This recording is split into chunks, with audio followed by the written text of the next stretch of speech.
Assalamualaikum warahmatullahi wabarakatuh. Nama saya Anissa Sintawardani dari kelas 2MA12 dengan nomor pokok mahasiswa 108199928. Di sini saya akan menjelaskan tentang bagaimana peran stasiun radio dan televisi pada masa sebelum dan sesudah kemerdekaan Indonesia. Salah satu pengembangan ilmu pengetahuan teknologi adalah ditemukannya alat elektronik media massa seperti televisi dan radio. Menurut Suryawati, radio adalah teknologi yang digunakan untuk pengiriman sinyal dengan cara modulasi dan radiasi elektromagnetik. Kebutuhan akan informasi melalui media massa elektronik dirasakan sangat penting sejak terjadinya Perang Dunia Pertama pada tahun 1914. Sejak saat itu, pemerintah Belanda mencari jalan yang lebih cepat dan aman untuk mengirim berita ke Hindia Belanda melalui radio. Sesudah melalui percobaan berulang-ulang dengan mendirikan stasiun pemancar, maka lahirlah hubungan radio antara Hindia Belanda dan negeri Belanda. Hal itu yang menyebabkan siaran radio yang pertama lahir di Indonesia adalah siaran yang menggunakan bahasa Belanda.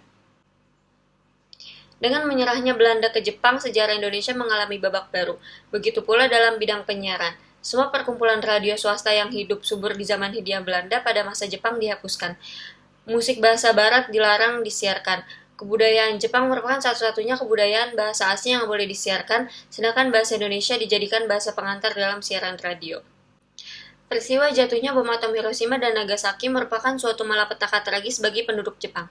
Untuk menghindar dari kehancuran total rakyatnya, maka Kaisar Jepang memutuskan untuk menyerah pada pihak sekutu pada tanggal 14 Agustus tahun 1945.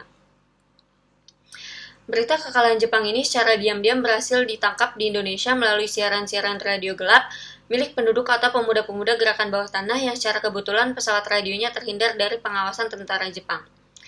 Dengan demikian, kekalahan Jepang yang ditutup-tutupi mulai terbuka. Hal ini membawa akibat adanya suatu situasi kekosongan kekuasaan atau vacuum of power yang merupakan langkah awal yang baik bagi bangsa Indonesia untuk melepaskan diri dari penjajah guna menyamakan harkat derajatnya dengan bangsa lainnya. Dengan cara menyelenggarakan siaran-siaran gelap oleh para pemuda dengan nama Radio Indonesia Merdeka. Sekian penjelasan dari saya, kurang lebihnya mohon maaf. Wassalamualaikum warahmatullahi wabarakatuh.